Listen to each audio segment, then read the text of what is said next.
kekhawatiran, tetapi nanti pada saatnya pasti saya akan minta untuk pagar-pagar itu dilepas kembali.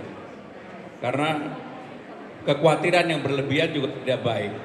Dan saya sebagai Gubernur Jakarta, koordinasi dengan TNI, Polri, aparat penegak hukum lainnya, kami akan menjaga Jakarta. Mudah-mudahan Jakarta selalu aman, nyaman. Kekhawatiran seperti bulan Agustus tahun lalu, tapi mudah-mudahan enggak.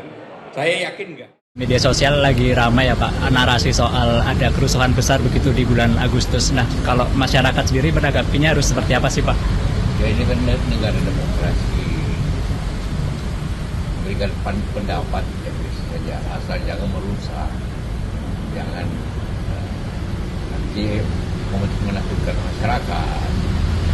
Dan betul itu, setiap hari kita lihat di media medsos itu fotokan akan raksasa di demo tahun lalu atau demo 5 tahun lalu itu. Nah itu yang menakutkan masyarakat. Tapi memberikan pandangan silakan, tapi pandangan jangan baik. Video itu saya nyatakan tidak benar. Tidak ada di wilayah Indonesia, di tanah air kita, ada hoax-hoax yang seperti itu. Mungkin itu terjadi pada masa lalu. Pada saat sekarang ini ke depan tidak ada. Kami sudah bekerja bersungguh-sungguh dengan tenaga yang kuat dan keras, kami bersama-sama dengan Pak Panglima, Pak Kapolri, Pak Kabin selalu memberikan informasi itu sama sekali tidak ada. Sama sekali tidak kita temukan itu. Akun siapa ini? Ada akunnya, Mas. Kami akan temukan itu. Maka tadi saya katakan kalau misalnya terjadi bahwa itu ada indikasi dan bisa memenuhi ketentuan dia pelanggaran tindak pidana, kami akan lakukan itu dan kami akan melakukan tindakan secara tegas untuk itu. Aksi unjuk rasa tidak ada larangannya. Ya tidak ada. Menyampaikan unjuk rasa adalah penyampaian pendapat dari masyarakat. Tidak ada satupun yang melarang untuk itu. Yang dilarang dan tidak diharapkan adalah soal tindakan-tindakan anarkis. Tidak dengan anarkis. Kalau misalnya unjuk rasa dengan tertib menyampaikan kritikan, boleh-boleh saja. Bahkan berulang kali Presiden mengatakan kritikan itu perlu.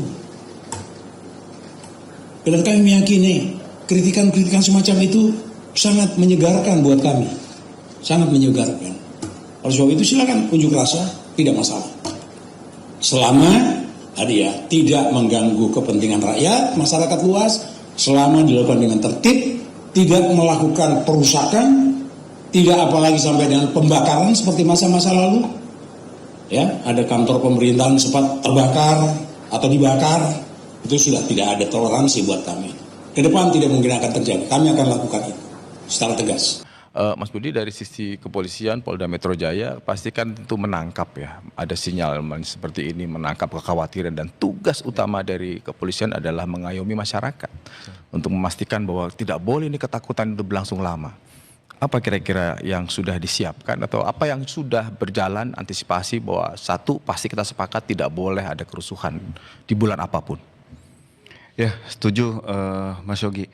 Kalau kita melihat dari perspektif kepolisian, pemasangan pagar ini merupakan kebijakan dari pengelola masing-masing pusat perbelanjaan. Kalau kita bisa melihat dari pertimbangan tentang bagaimana penataan kawasan, dari sisi peningkatan keamanan fasilitas, kenyamanan bagi pengunjung maupun secara estetika. Jadi ini dengan pemasangan pagar-pagar itu tidak dikaitkan menjadi suatu unsur ataupun suatu ukuran bahwa kondisi Jakarta dalam kondisi tidak aman, karena sangat jauh korelasinya. Nah, kita melihat, kami pernah menyampaikan bahwa kondisi Jakarta DKI ini dalam kondisi aman.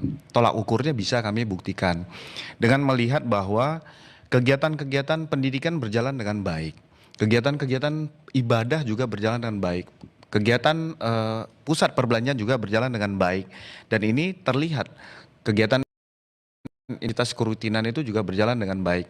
Kita melihat bahwa jalanan, intensitas mobilitas kendaraan juga terjadi kepadatan di beberapa tempat. Kita melihat lagi bahwa minggu kemarin beberapa kegiatan, 47 kegiatan masyarakat di hari Sabtu, ada pertandingan bola internasional, dan bahkan ini menjadi suatu tolak ukur juga dengan kehadiran Perdana Menteri Thailand ke Indonesia. khususnya ke Jakarta. Ini menjadi tolak ukur bahwa Jakarta itu masih dalam kondisi aman. Ya. Gitu. Nah, kita melihat juga Polda Metro Jaya, kondisi aman itu tidak bekerja sendiri, Mas Yogi. Ada Kodam Jaya, ada di sini juga pelibatan pemerintah Provinsi DKI dalam menciptakan rasa aman dan nyaman pada masyarakat, karena ini merupakan suatu kebutuhan bersama dalam rasa aman dan nyaman tersebut. Melakukan deteksi dini, makanya dengan ada preventive strike.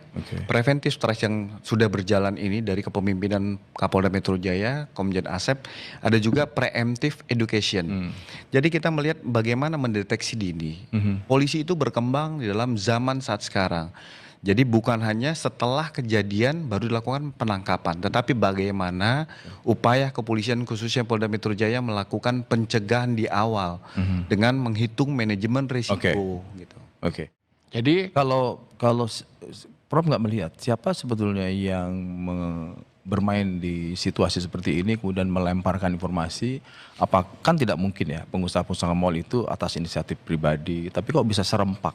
Pasti kan ada semacam apa yang memang menebar ketakutan, apalagi sekarang di era komunikasi seperti ini, atau ada bocoran yang nyampe ke mereka. ini kombinasi dari berbagai faktor ya, berbagai elemen gitu. Jadi kita tidak bisa menuduh satu kelompok buruh atau apa, atau kelompok politik. Simpul-simpulnya diperlakukan seperti apapun, di soto misalnya. Soto itu apa? Di soto itu apa? Ya, Di soto itu soto itu dibawain soto. Oh, dibawain soto. Soto tapi barang mentahnya pakai untuk rantang. soto gitu. Oh, oke. Di soto supaya diam, supaya nggak demo. Oke.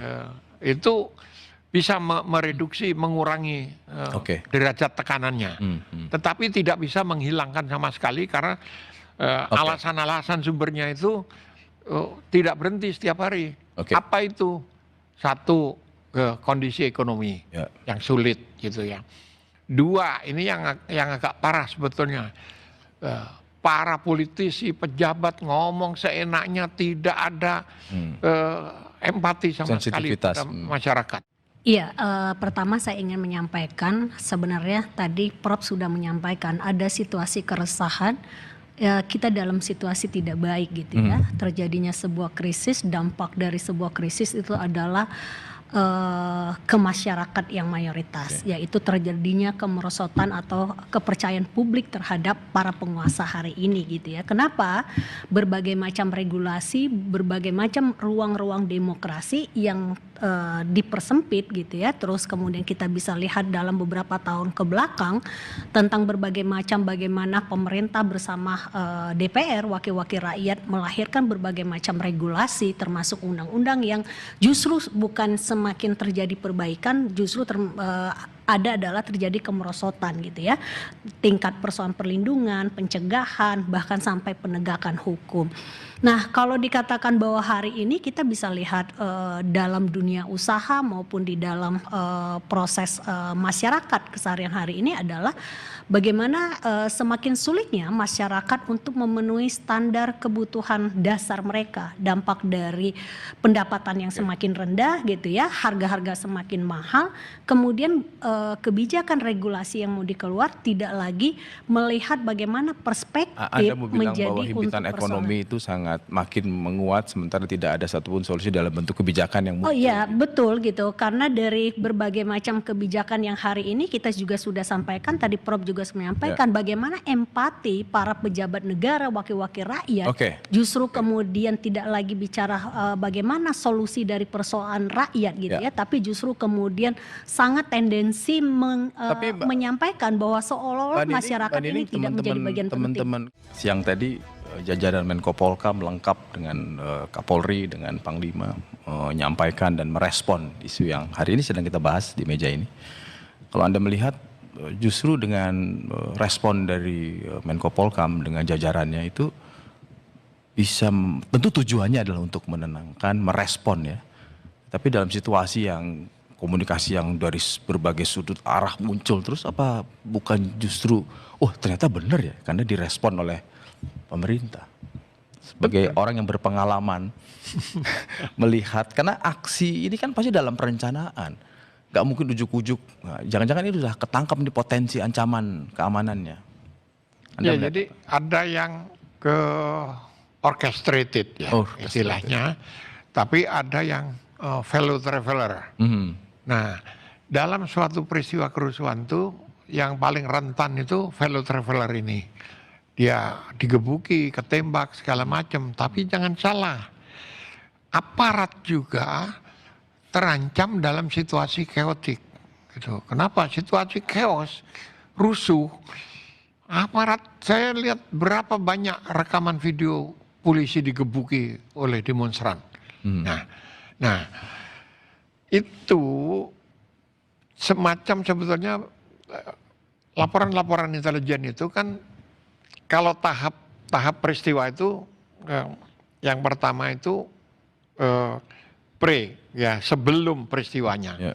Sebelum peristiwanya itu diantisipasi dalam 2 tahap. Satu penangkalan, itu preemption, penangkalan. Setelah itu masuk tahap prevention, tahap pencegahan.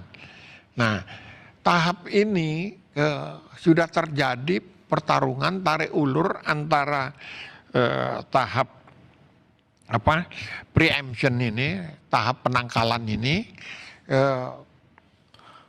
Menko Polhukam sudah menangkap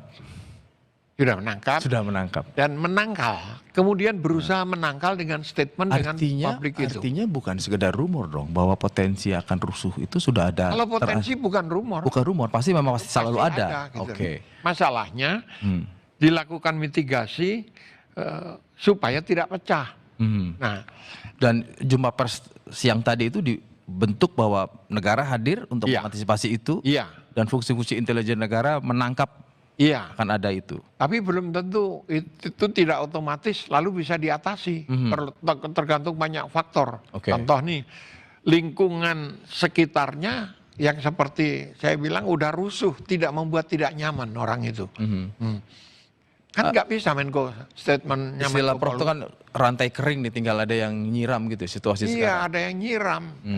Yang nyiram itu yang dideteksi oleh Menko kan yang formal legalistik seperti itu. Organisasi ini, organisasi itu, organisasi ini.